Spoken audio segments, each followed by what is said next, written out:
Bismillah. Assalamualaikum warahmatullahi wabarakatuh. Bismillah, alhamdulillah, wassalatu wassalamu ala rasulillah, wala hawla wala quwwata illa billahil aliyyil azim. Allahumma la sahla illa ma ja'altahu sahla, wa anta ya hayyu ya qayyum taj'alul hasna idza syi'ta sahla. Allahumma rzuqnal ikhlas fil qawli wan niyyati wal amal. Rabbi shrah li sadri wa yassir li amri wahlul 'uqdatam min lisani yafqahu qawli. Alhamdulillah, hari ini kita dapat bertemu kembali. Kita melanjutkan pembahasan sebelumnya. Sebelumnya sudah kita bahas tentang kewajiban-kewajiban hati. Sudah tuntas melalui online minggu lalu tanpa offline. Hari ini insyaallah kita online dan offline kembali. Baik, kita mulai pembahasan kitab. Bismillahirrahmanirrahim. Qala al-muallif rahimahullah, ma'asil qalbi. Kita masuk ke maksiat hati. Ba'da an anhal muallif rahimahullahu al-kalama 'alal wajibatil qalbiyyati syara'a fil kalami 'alal ma'asil qalbi. 'Alal ma'asil qalbiyyah. Wa bada'a fi ma'asil qalbi qabla baqil ma'asi li'annal qalba amirul jawarih. Setelah pengarang rahimahullah menuntaskan pembahasan tentang kewajiban-kewajiban hati yang sudah kita bahas di belakang, maka beliau mulai menjelaskan tentang maksiat hati. Beliau mulai menjelaskan tentang maksiat hati. Kenapa maksiat hati yang dimulai dengan pembahasan maksiat hati?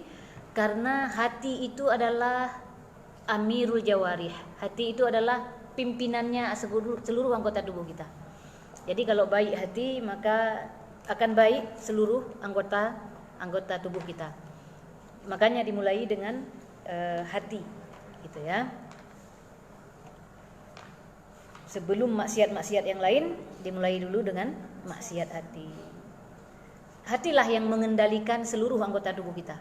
Jika hati kita baik, maka otomatis akan baik seluruh anggota tubuh yang lainnya. Itu. Nah, faslun fi bayani ma'asil qalbi. Fasal menjelaskan tentang maksiat hati. Qala al-muallif rahimahullah, wa min ma'asil qalbi ar-riya'u bi a'malil birri ay al-hasanati kaz-zakati was-shaumi wa qira'atil Qur'an wa huwa al-amal bit-tha'ah li ajlin nasi ay liyamdahuhu wa yuhbitu riya' thawabaha ay thawabat ta'ati allati qaranaha. Di antara maksiat hati yang pertama adalah riya. Riya dengan amal-amal kebaikan. Di belakang dalam kewajiban hati juga ikhlas. Lawan dari ikhlas adalah riya. Jadi maksiat hati yang paling berbahaya yang pertama adalah riya dengan amal-amal kebaikan. Riya dengan amal-amal kebaikan seperti zakat, membaca Al-Quran. Bagaimana yang dimaksud riya tadi? Ke depan akan dijelaskan. Wa huwa al-amal bit-tha'ah li ajlin nas ay liyamdahuhu wa yuhbitu ar-riya' thawabaha. Nah, tadi riya ini adalah berbuat ketaatan, baik itu berupa solat, zakat, puasa, dia lakukan karena manusia, karena mengharap pujian dari manusia, supaya orang menilai dia, memuji dia, supaya orang melihat dia dengan pandangan yang penghormatan. Itu tujuan dia beramal soleh. Berzakatkah dia, puasakah dia, sehingga kalau orang nggak tahu sedih. Jangan-jangan dikira nanti saya belum sholat. Karena kenapa nggak dilihat? Sehingga nunggu orang dulu baru dia sholat. Contohnya misalkan, nunggu ada orang baru sholat, supaya nggak dikira saya nggak sholat. Berarti karena siapa? Karena manusia. Karena berharap orang lain memandang dia, oh dia udah melakukan ketaatan, gitu. Nah, Ini dia riya. Jadi baik dia membaca Al-Quran, baca Al-Quran. Kalau ada orang rajin baca Al-Quran, supaya dipandang oleh orang, oh taat anak ini, gitu. Atau sebagian karena ingin menikahi seorang perempuan sehingga dia rajin baca Al-Quran, rajin sholat, rajin ke masjid. Kalau di sini di Aceh menasah, kenapa? Karena supaya dilihat oleh calon mertua, ini layak menjadi imam anak saya, gitu. Walaupun tujuannya kebaikan tadi, menjadi imam, tapi mengapa dia lakukan itu? Untuk memperlihatkan kepada orang lain. Biasanya orang seperti ini nggak lama dia amalnya, karena kenapa? Tidak disertai di hatinya ikhlas karena Allah Ta'ala. Nah, riya ini beramal ketaatan karena orang lain supaya orang memujinya. Riya ini bahkan menghapus pahala orang yang melakukannya tadi. Jadi wa yuhbitu riya thawabaha. Orang yang melakukan riya ini, yang melakukan ketaatan tadi karena ingin dipuji orang, hapus pahalanya.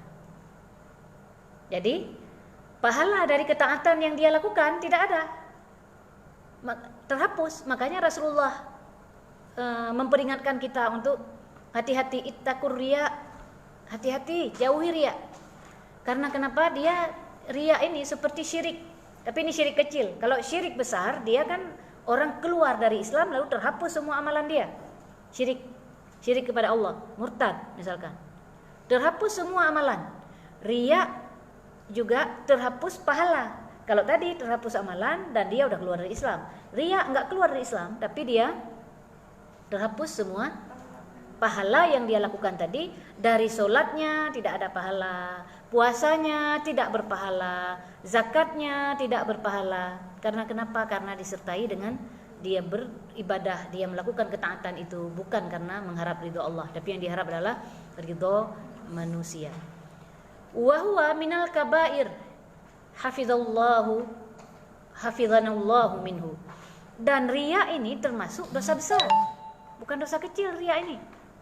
Semoga Allah menjaga kita dari bentuk riya dalam ketaatan. Sangat berbahaya. Karena kenapa? Ketika dia melakukan karena orang, ketaatan yang dilakukan karena orang, terhapus pahala, dan dia saat itu telah tergolong orang yang melakukan dosa besar. Ngeri kan? Makanya Rasulullah mengingatkan kita tadi, ittaqur riya, jaga diri dari pelihara diri dari riya. Gitu. Karena dia merupakan syirik kecil, gitu. Kalau syirik besar tadi keluar dari Islam, menghapus amalan. Ini tidak keluar dari Islam, menghapus pahala dari amalan itu, dan dia sudah terjatuh ke dalam dosa besar. Memang gak gampang karena setan selalu mengganggu kita ketika beribadah. Paling tidak kalau kita sudah belajar seperti ini, ingat, ketika kita melakukan ketaatan apapun jenis ketaatan, jangan ada rasa di hati supaya dipuji. Itu setan selalu main itu, supaya dilihat oleh orang, hebat saya. Gitu. Taat dia. Kalau itu di hati, udah terjatuh ke dalam maksiat riya, dosa besar. Semoga Allah menjaga kita dari riya ini. Berat ini. Keikhlasan itu berat. Bahkan ada ulama katanya, maksiat terakhir yang diperangi dari hatinya adalah riya. Hakim, orang kalau udah benar-benar tidak peduli kata orang, gitu. Untuk kalau orang sudah merasa itu memang ini ketaatan, tapi bukan juga nggak peduli yang dimaksud, bukan masalah semacam kalau kita dakwah misalkan berkata dengan kata-kata yang sopan, itu juga perlu, bukan terserah orang juga, gitu kan. Terserah orang menilai, bukan hanya itu, tapi maksudnya dalam berbuat ketaatan kita hanya mengharap ridha Allah. Ketika kita hanya mengharap ridha Allah, kita nggak berat melakukan itu. Untuk apa saya lakukan ini? Bahkan di rumah sekalipun, perempuan yang udah memiliki suami misalkan, nggak dilihat oleh suami masak nasi, tapi yang dilihat, yang Allah yang tahu itu siapa? Allah. Nggak dilihat oleh suami, dia menyuci, dia menjaga anak, tapi siapa yang lihat? Allah melihat dia, Allah mengawasi dia. Jadi kalau itu hadir di hati kita, rasa mengawasi itu, bahwa Allah melihat kita, bahwa Allah mengawasi kita, akhirnya terdorong kita juga untuk melakukan, menjauhkan diri dari riya. Untuk apa sesungguhnya? Kenapa capek-capek saya berikan sedekah kalau ingin dilihat oleh orang? Kenapa habis uang jutaan rupiah tapi supaya tercatat sebagai orang yang pernah membantu? Supaya dikenang oleh banyak orang bahwa sebagai orang yang pernah membangun masjid ini. Untuk apa? Kalau itu tujuannya. Banyak habis harta bukan dalam ketaatan, ternyata jatuh ke dalam dosa besar. Jadi biasakan bukan ridho manusia, tapi ada satu contoh Imam Zainul Abidin. Saya mendengarkan cerita tentang beliau bahwa beliau bukan dikenal semasa hidupnya oleh masyarakat, bukan orang yang sangat dermawan, gampang gitu kan? Tapi ketika beliau meninggal baru ketahuan. Itu tingkat keikhlasan para wali-wali Allah. Ketika beliau meninggal, ketika dilihat bekas di pundaknya membawa seperti memikul benda-benda yang berat, dan ketahuan ternyata orang miskin yang selama ini diberi ada yang memberi makanan yang diletakkan mungkin di depan pintu, itu tidak ada lagi yang berikan. Baru ketahuan ternyata pelakunya adalah beliau. Ini tingkat keikhlasan para wali. Enggak peduli, tidak peduli kata orang. Biar dikenal dengan orang yang tidak berbuat baik. Kenapa? Kalau dia memang Allah yang melihat. Itu lebih pahala lagi. Memberi dalam sir, sedekah sir itu lebih banyak pahalanya. Enggak perlu orang tahu ternyata itu pelakunya. Misalkan enggak perlu orang tahu ternyata yang banyak memberi selama ini orang itu, tapi enggak ketahuan. Itu akan lebih banyak pahala daripada diumumkan di masjid. Si fulan sedekahnya 500.000, itu misalkan. Itu. Nah, itu dia tentang riya. Semoga Allah menjaga kita dari itu. Karena kenapa? Karena itu nyata riya adalah dosa besar. Selanjutnya yang kedua, wal ujbu bi taatillahi wa huwa syuhudul ibadati wal a'malil hasanati allati yaf'aluha sadiratan min nafsi ghaiban anil minnah ay ghafilan an tadhakkuri anna dzalika min fadlillahi alaihi wa ni'matihi fayara dzalika maziyatan lahu. Selanjutnya ujub dengan amal ketaatan. Ujub dengan amal ketaatan kepada Allah, yaitu melihat ibadah dia itu sebagai melihat ibadah dia dan amal-amal kebaikan yang dia lakukan muncul dari dirinya dengan melupakan bahwa itu adalah anugerah Allah terhadapnya, yakni lalai dari mengingat bahwa itu adalah karunia Allah dan nikmatnya kepadanya, sehingga ia melihat itu sebagai keistimewaan dirinya. Ini ujub. Penyakit hati ternyata yang perlu kita singkirkan satu persatu ya. Kalau kita udah belajar dulu tentang tauhid, akhirnya kita belajar tentang ibadah, inilah akhlak. Kita sudah tahu apa itu riya. Sekarang kita tahu apa itu ujub. Ujub itu dia merasa karena hebat dirinya ketika mampu melakukan ketaatan. Lupa bahwa itu adalah karunia Allah kepada dia. Bukankah ketika kita belajar di belakang pada bab tauhid, la haula wala quwata illa bihi illa billah, tidak ada daya untuk kita menghindari maksiat kecuali atas penjagaan dari Allah, dan tidak ada kekuatan untuk kita melakukan ketaatan kecuali atas pertolongan dari Allah. Jadi apa yang membuat kita merasa hebatnya kita ketika mampu salat tahajud? Ketika mampu bersedekah, itulah setan luar biasa itu. Ketika mampu melakukan ini khusyuk, saya hebat khusyuk dalam ibadah. Orang lain mungkin belum mampu seperti saya. Setan luar biasa. Luar biasa setan. Kalau enggak jatuh dalam riya, jatuh dalam ujub. Dia merasa dirinya yang ketika dia ini kelebihan saya. Orang lain nggak pernah lihat seperti itu. Setan luar biasa. Saya bersedekah sekian, yang orang lain nggak pernah lakukan. Kagum, dia merasa kagum pada dirinya dengan kebaikan yang dia lakukan, seolah-olah itu kelebihan dia gitu. Lupa bahwa itu adalah karunia yang Allah berikan kepada dia. Nggak mampu kita melakukan ketaatan kalau Allah tidak memberikan kita pertolongannya. Nggak mampu kita menghindari maksiat sekecil apapun kalau bukan karena penjagaan Allah. Akhirnya bagaimana? Ya banyak kita banyak-banyak memohon kepada Allah agar Allah menjaga kita dari maksiat, agar Allah memberi kita pertolongan untuk melakukan ketaatan, sehingga kalau melakukan ketaatan tidak sombong. Karena sebagian orang misalkan ketika dia udah mencapai, dia rasa dia udah hebat, dia udah menjadi orang yang solihah, sehingga melihat orang lain nggak level. Karena kenapa? Nggak kayak saya, udah mampu menjaga diri, sudah pakai jilbab, sudah kalau dijengkal sudah segini, misalkan gitu kan. Orang lain nggak level gitu misalkan. Ini nggak disadari dia sudah kena penyakit ujub. Merasa dirinya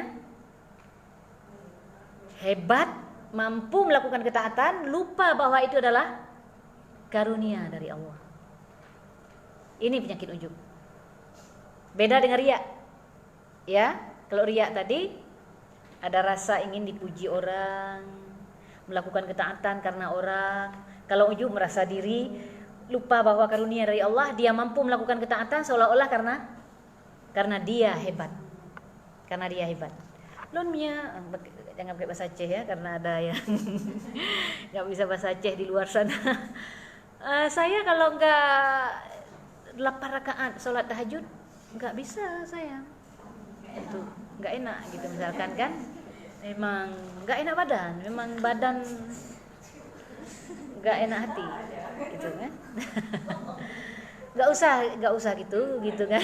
Jadi kalau udah mampu melakukan ketaatan karena pertolongan Allah, bukan karena kalau saya yang bicara pasti orang. Setan luar biasa setan itu. Kalau saya bicara mesti dia dengar. Karena kenapa? Karena hebat. Ya Allah, setan. Nauzubillah. Semoga Allah menjaga kita dan melindungi kita dari penyakit-penyakit hati semacam ini. Ini penyakit. Kenapa ini akhlak ini di terakhir? Kenapa ini terakhir akhlak ini?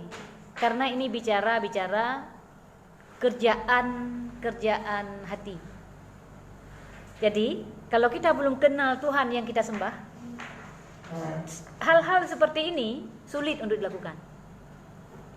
Hal-hal seperti ini sangat sulit kalau belum mengenal Tuhan yang kita sembah. Makanya diawali dulu dengan tauhid. Kemudian masuk ke dalam bagaimana supaya sahnya solat kita, sehingga kita tidak, akhirnya ketika kita mengetahui seperti ini tidak terlalu berat untuk dilakukan.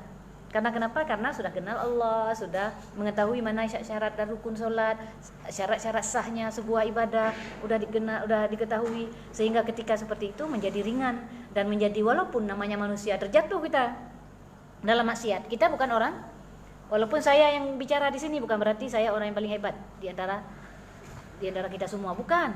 Saya hanya berkesempatan aja untuk di sini. Hanya berkesempatan aja. Bukan berarti saya sudah lebih dari yang lain dalam menjaga diri dari riya, dalam menjaga diri dari ujub, enggak. Ini adalah kita sama-sama untuk saling mengingatkan, saling mempelajari. Ketika kita saling mengingatkan dalam majelis terus, akhirnya kita akan di hati, kau udah dengar itu ujub kan? Aduh, jatuh lagi ke dalam ujub gitu kan? Misal, paling enggak adalah rem. Ilmu menjaga kita kan? Kalau ilmu menjaga kita, harta kita yang jaga dia. Itu dia. Nah, ini dia tentang penyakit ujub tadi. Jadi, ujub dengan amal ketaatan, melihat ibadahnya muncul dari dirinya, dengan melupakan bahwa itu adalah karunia Allah terhadapnya.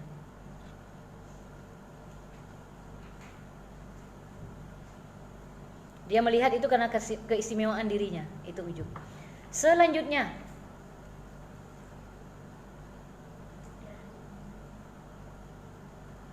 wasyakku fi wujudillahi aw fi qudratihi wa ilmihi aw wahdaniyatihi aw fi ghairi dzalika min sifatillahi thalatha asyarata allati taqaddama dzikruha inda syarhi makna syahadati la ilaha illallah wa huwa kufrun.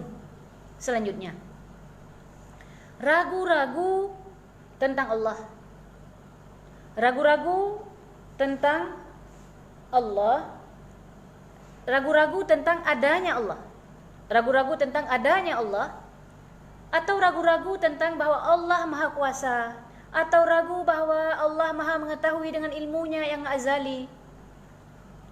Ini dia masih ragu yang udah kita lewati di belakang. Ragu akan adanya Allah di belakang termasuk kufur keyakinan. Kufur keyakinan. Ragu akan adanya Allah. Ini penyakit hati ini. Maksiat hati, bahkan ini bentuk kekufuran. Ragu akan adanya Allah, bukan lagi maksiat biasa kalau ini. Ini bentuk kekufuran, ragu akan adanya Allah sebagaimana yang terjadi pada misalkan kalau orang ateis memang tidak percaya adanya Tuhan. Sebagian ragu. Ragu saja sudah kufur. Ragu akan adanya Allah, atau ragu bahwa Allah Maha berkehendak, atau ragu bahwa Allah Maha Kuasa.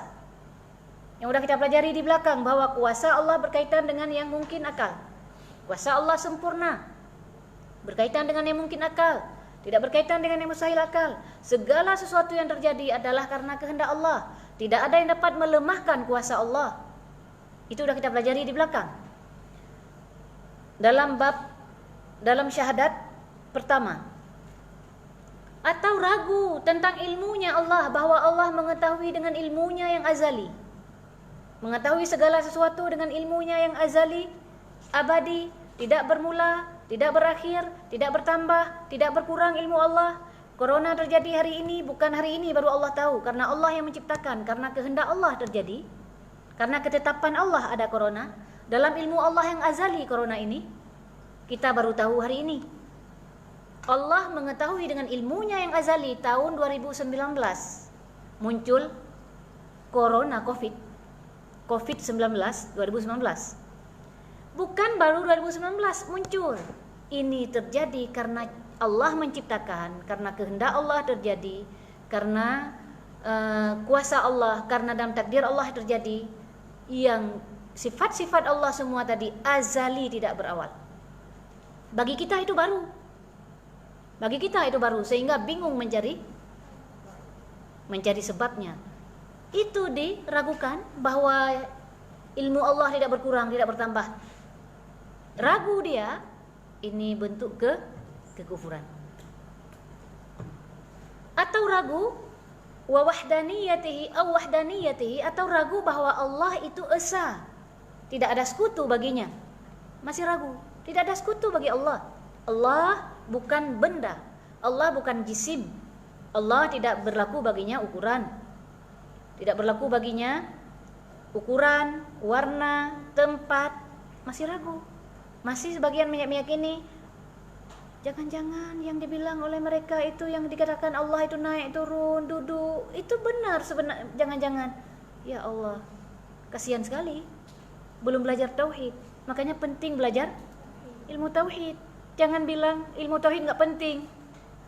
Saya pernah tulis di FB. Ada orang bilang nggak penting belajar ilmu tauhid, sama dia dengan berkata tidak penting belajar mengenal Allah, nggak, tanpa dia sadari. Lalu kalau tentang mengenal Allah tidak penting, apa lagi yang lebih penting? Siapa yang ciptakan kita? Allah. Pencipta tidak serupa dengan ciptaan. Syukur kita kepada Allah adalah dengan meyakini, dengan mentauhidkan Allah. Artinya apa? Mensucikan Allah dari keserupaan dengan makhluk. Itu syukur kita pada Allah.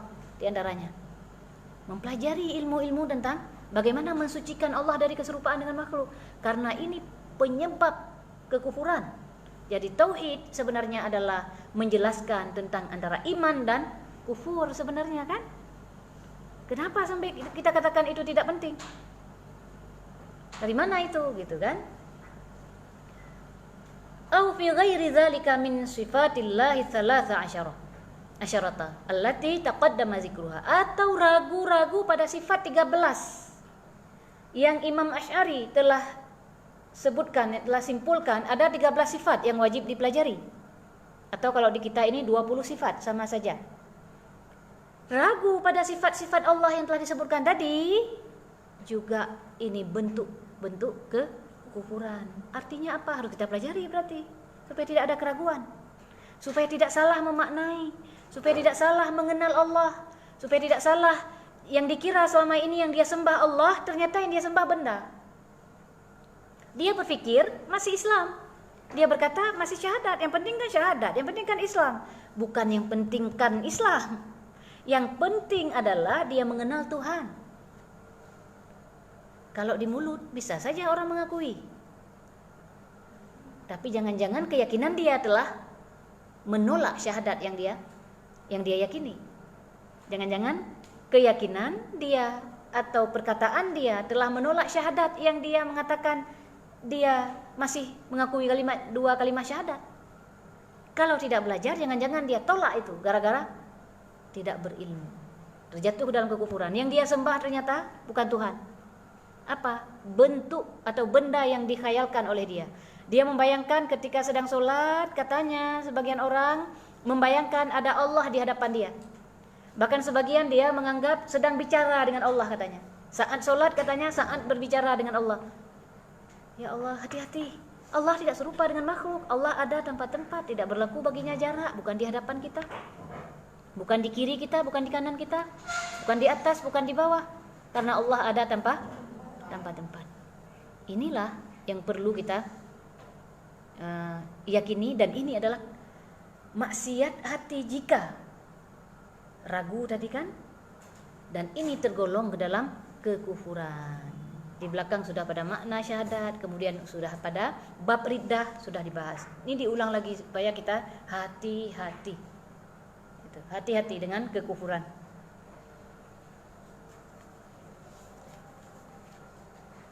Kemudian wal amnu min makrillahi wa huwa al-istirsalu fil ma'asi ma'alittikali ala rahmatillah. Jadi al-amnu min makrillah wa huwa al-istirsal fil ma'asi ma'alittikali ala rahmatillah.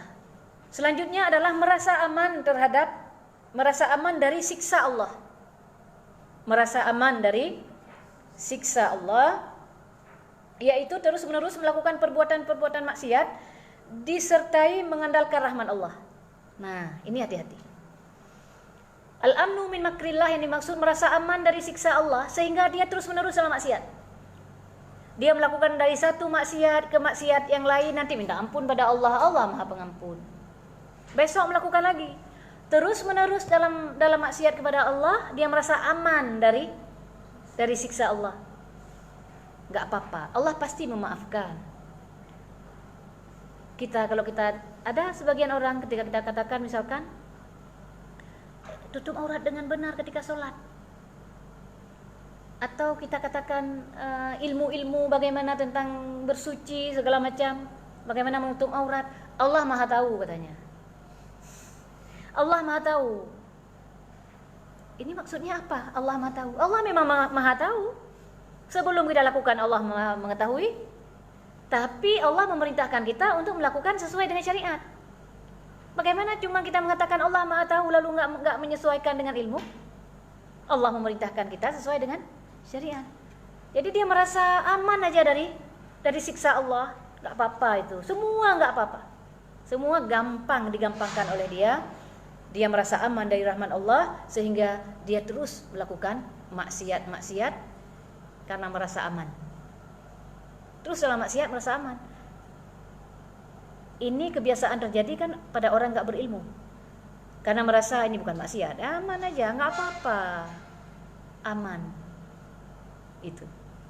Jadi, kalaupun orang berilmu memang ada yang kepleset, bukan kita bilang ada juga orang berkata, orang yang berilmu aja itu menyimpang. Tapi paling tidak kalau orang berilmu, dia tidak melakukan dosa terus-menerus karena tidak berilmu. Ketika jatuh ke dalam dosa, dia tahu jalan kembali.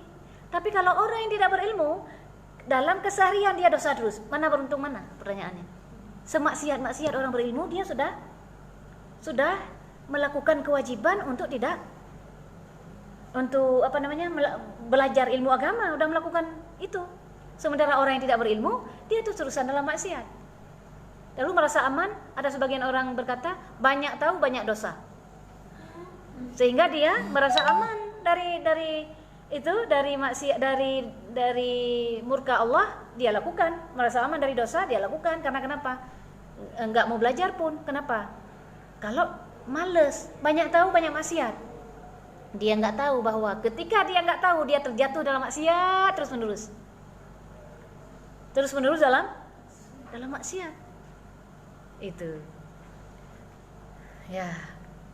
Semoga Allah menjaga kita dari sifat seperti ini, merasa aman dari siksa Allah.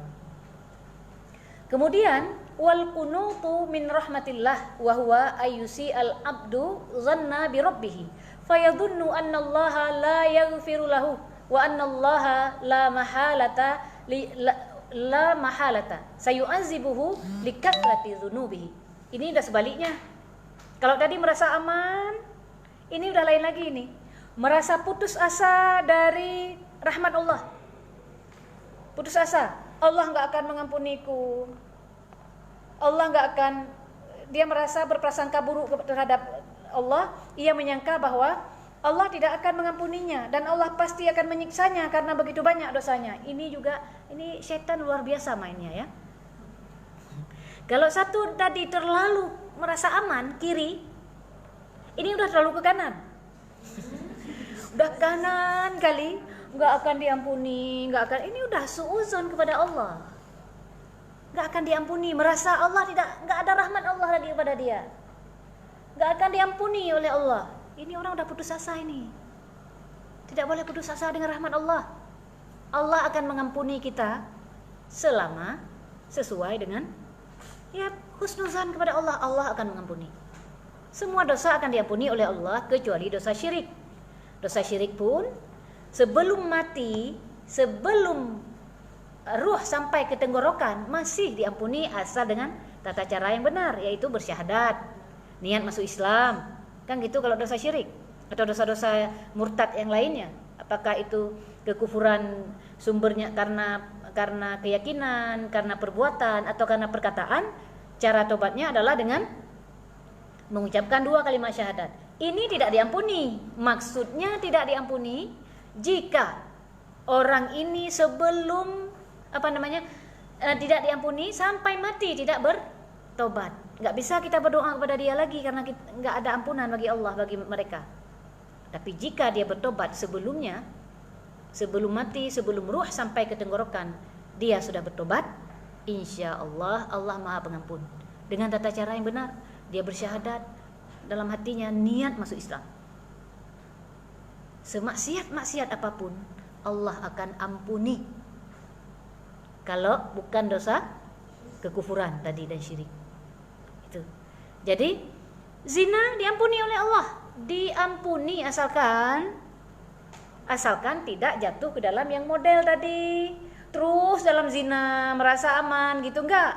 Dia udah merasa menyesal. Dulu masa muda pernah seperti itu. Tobatnya dia dengan dia tidak melakukan seperti itu, membenci juga di hatinya dengan perbuatan itu, benar-benar dia tobat pada Allah. Allah Maha Pengampun. Jadi jangan terlalu ke kiri, jangan terlalu ke kanan. Ada orang sampai udah stres, enggak diampuni lagi. Enggak diampuni oleh Allah. Ini namanya suuzon atau berburuk sangka kepada Allah. Udah putus asa orang seperti ini. Enggak boleh putus asa dari rahmat Allah. Allah mengampuni. Ada tata cara. Itu. Ada tata cara bertobat yang Allah telah diberi dalam syariat, telah ditunjukkan tata caranya. Itu.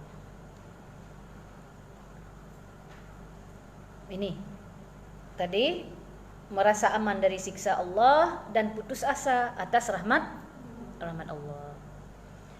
Kemudian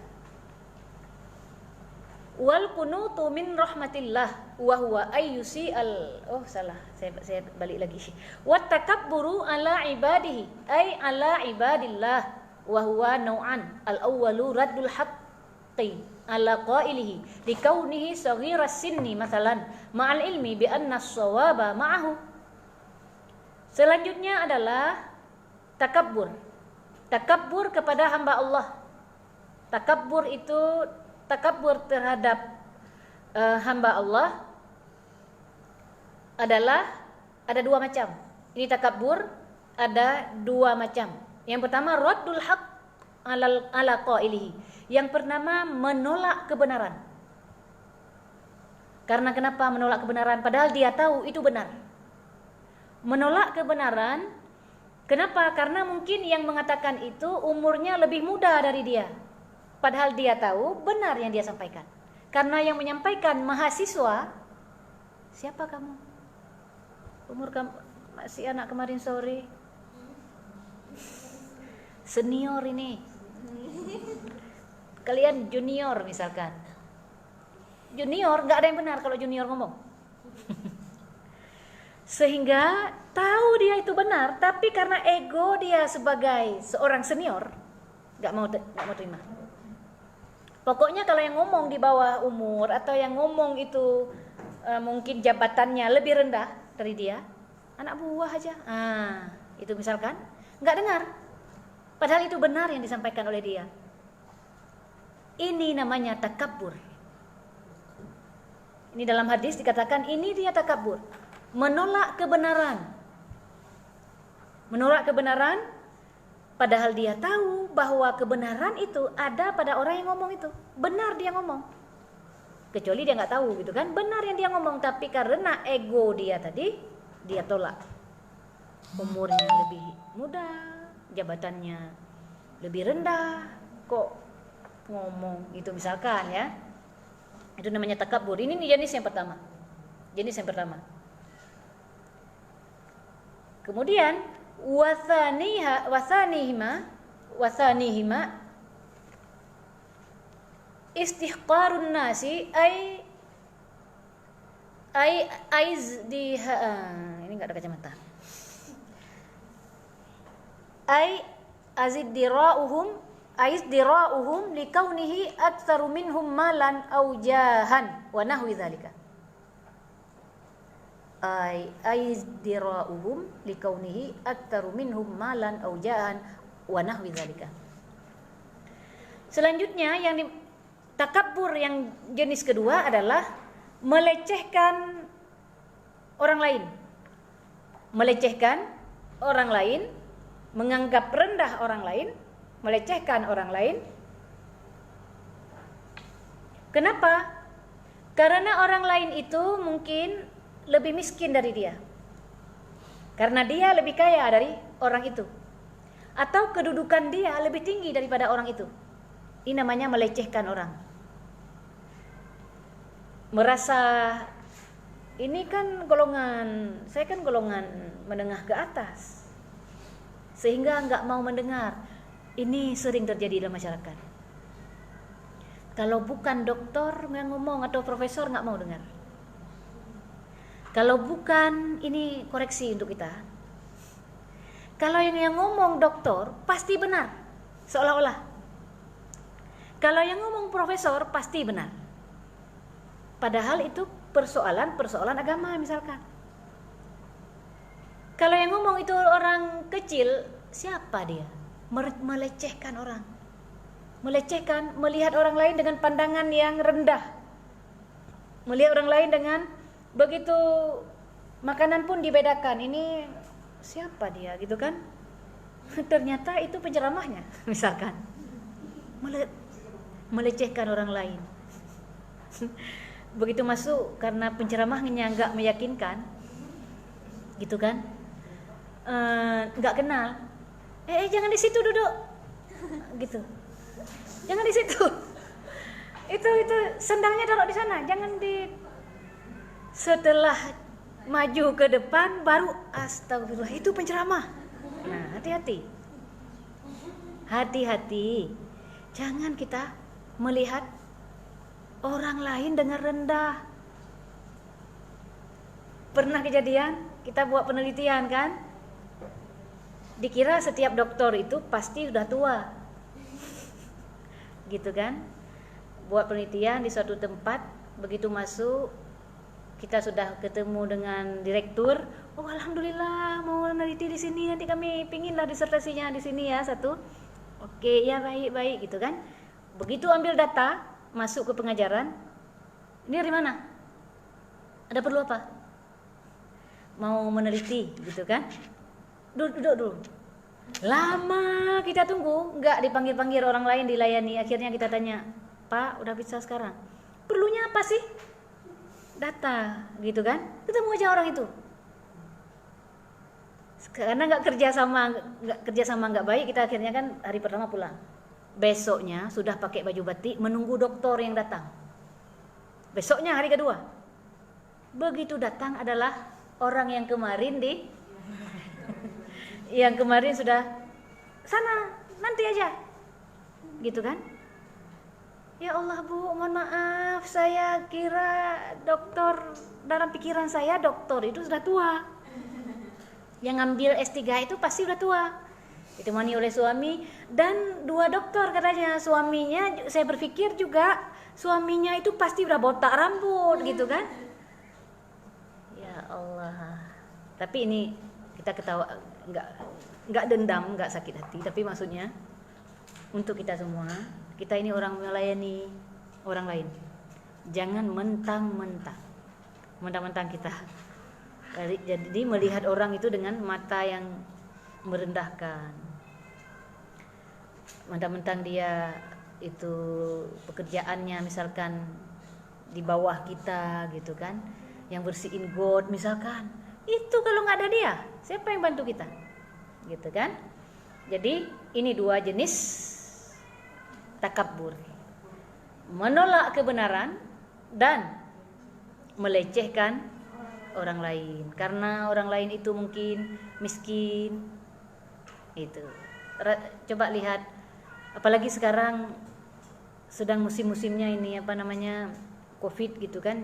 Jangan bikin orang sedih lah. Mentang-mentang dia pernah kena COVID misalkan dijauhi sejauh-jauhnya.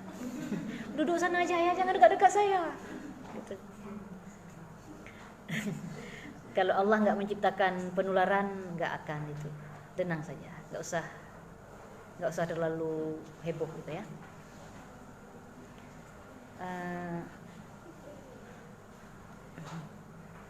Ini jam berapa ya? Jam 12. Ini jam 1 kita hentikan karena nggak bisa lewat kayaknya ya. Takabur udah tadi.